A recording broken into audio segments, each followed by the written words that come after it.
Getere, Yedaya Mheshimiwa Mchinga. Mheshimiwa Naibu Spika, na mimi naungana na wenzangu waliopongeza sana serikali juu ya kukamilisha ulipaji wa fidia katika mradi mkubwa wa Mchuchuma na Liganga, na kwamba mazungumzo ya awali yamekwisha kufanyika na kuna makubaliano ambayo tayari kama mgawanyo wa hisa na muundo wa uwekezaji, lakini kiwango cha mtaji, lakini na muda wa uwekezaji. Sasa Mheshimiwa Naibu Spika, changamoto ya hapa tu ni moja, kwamba waziri ametuletea blank, amesema tu maneno, hajatueleza huo mgawanyo wa hisa utakuwaje, lakini viwango vya mtaji kinachotakiwa kitakuwaje, na muundo wa uwekezaji utakuwaje, na muda wa uwekezaji utakuwaje. Kwa sababu kwa mujibu wa The Natural Waste and Resources Permanent Sovereignty Act number 5 of 2017 na Tate Act ya mwaka 2015 zinakataza majadiliano ya asili katika miradi ya uziduaji. Kwa hiyo haya mambo yanatakiwa kuweka wazi ili wote tuende kwa pamoja, hasa katika mradi mkubwa kama huu ambao tulitegemea kwa muda mrefu katika taifa letu. Mheshimiwa Naibu Spika, najaribu kuangalia mwenendo wa biashara na uwekezaji nchini tunavyoenda. Taarifa ya mwaka 2022-2023 kupitia dirisha la huduma ya uwekezaji la pamoja, yani One Stop Facilitation Center, inaonyesha kuwa miradi 240 ilisajiliwa yenye thamani ya dola milioni 14,387.17 sawa na shilingi trilioni 11.4. Miradi 94 ni ya wageni, miradi 89 ilikuwa ni ya Watanzania na 57 ya wabia. Kwa hiyo wageni walikuwa wanaongoza katika miradi iliyowekezwa katika kipindi hicho. Lakini mwaka 2023-2024 inaonyesha miradi ya maombi kwenye tume ya kugawa ardhi kwa ajili ya uwekezaji yalikuwa maombi 191, ambao kati ya maombi hayo 130 sawa na 68% yalikuwa ni kampuni za wageni, na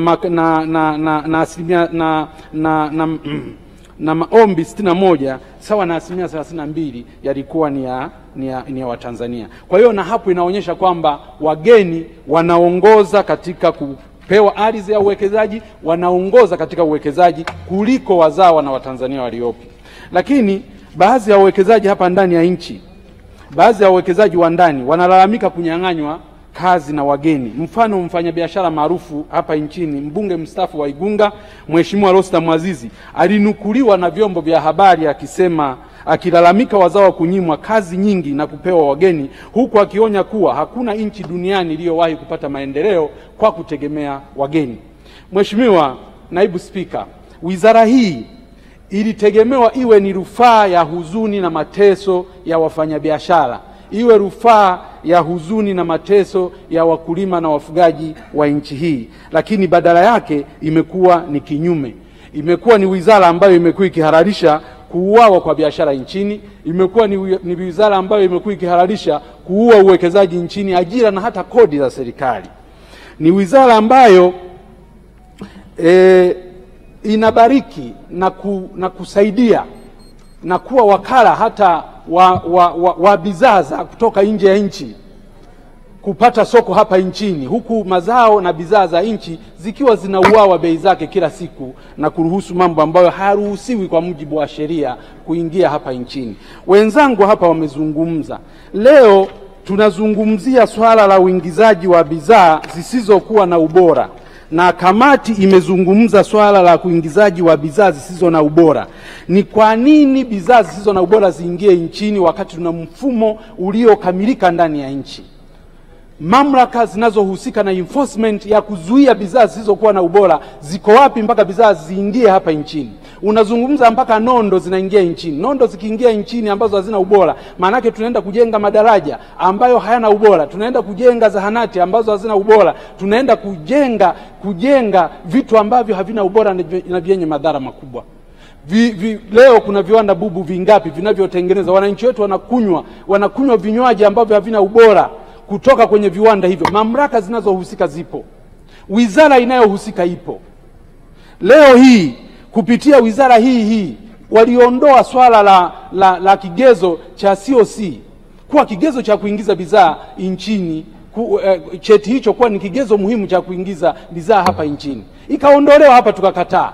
Leo bidhaa feki zimejaa kila kona.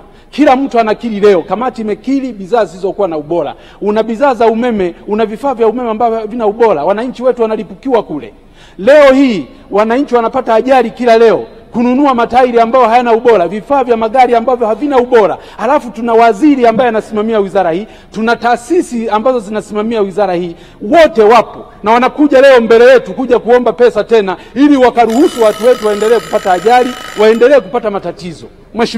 Mheshimiwa Spika, leo naomba kama wizara hii haina uwezo wa kusimamia majukumu iliyopewa, na kama labda ilianzishwa kimakosa, basi bunge hili liazimie hii wizara ifutwe kati ya wizara za serikali kwa sababu haina sababu za kuwepo. Lakini la pili, kama ni udhaifu wa watendaji, basi tukaweke hiyo historia, kwa sababu hatuwezi kuwa na karoti tu kila siku. Tuende na kwenye stick approach. Haiwezekani bunge hili linashiriki kupitisha leo bajeti ya watu kwenda kuwaidhinishia bilioni 93. Alafu wanachoenda kufanya ni kwenda kuangusha uchumi wa nchi, wanachoenda kufanya ni kwenda kuharibu afya ya Watanzania, wanachoenda kufanya ni kuua kodi za Watanzania, wanachoenda kufanya ni kuua uwekezaji hapa nchini. Sasa kama imeshashindikana, leo TBS wapo, FCC wapo, BRELA wapo, mifumo mingine yote ya udhibiti ipo. Mbona mambo mengine tukitaka kuyadhibiti tunaweza? Mheshimiwa, naongeza muda mpaka tutapomaliza. Hapa kunakuwa na changamoto gani ambayo inatufanya tushindwe kusimamia? Na kama mtu anashindwa kusimamia, sheria zinampa uwezo wa kusimamia, ameshindwa kusimamia, kuna mambo mawili. Moja, ni dhaifu katika usimamizi, ni mdhaifu katika usimamizi. Lakini jambo la pili, kama sio mdhaifu kwenye usimamizi, maana yake biashara zinazofanyika za ovyo ni za kwake, au anaubia na hao watu ambao wanazifanya biashara hizo. Na Mheshimiwa Spika, kwa jambo hili lilivyo nyeti, ambalo linagusa afya za Watanzania, ambalo linagusa uchumi wa Watanzania, ambalo linagusa kodi ya Watanzania, na hatuwezi kukutana hapa kila siku tena kuzungumza hayo. Kama sio wizara kuvunjwa, basi hii kama ni utendaji mbovu wa watu walioshindwa kusimamia, waziri na watu wake, ikiwezekana. Asante Mheshimiwa, naomba dakika moja tu nimalizie. Mheshimiwa Mpina, asante. Kuna wachangiaji wengine kama 18 hapa. Nakushukuru. Mheshimiwa, tuna wageni walioingia. Habari hii inatokea jijini Arusha, inahusiana na hoteli ya kimataifa ya Parrot Hotel. Hoteli hii ina hadhi ya nyota 4 ya ukweli iliyopo Kaloleni jijini Arusha. Jengo lake ni la ghorofa lenye floor 13, vyumba 116 vya kulala vyenye hadhi tofauti. Hapa kuna executive suite, junior suite, executive, standard bedroom, double deluxe na twin bedroom. Parrot Hotel ndani yake ina migahawa miwili. Mmoja ni maalum kwa ajili ya kupata kahawa za aina zote. Sehemu ya pili ni ya kupata chakula pekee. Hapa kuna bar maalum yenye swimming pool iliyopo floor ya 3. Kuna kumbi za mikutano kubwa 2 na kumbi ndogo kwa ajili ya vikao. Katika Afrika Mashariki, Parrot Hotel kwa sasa ni hoteli ya mfano kutokana na ubora wa huduma zake.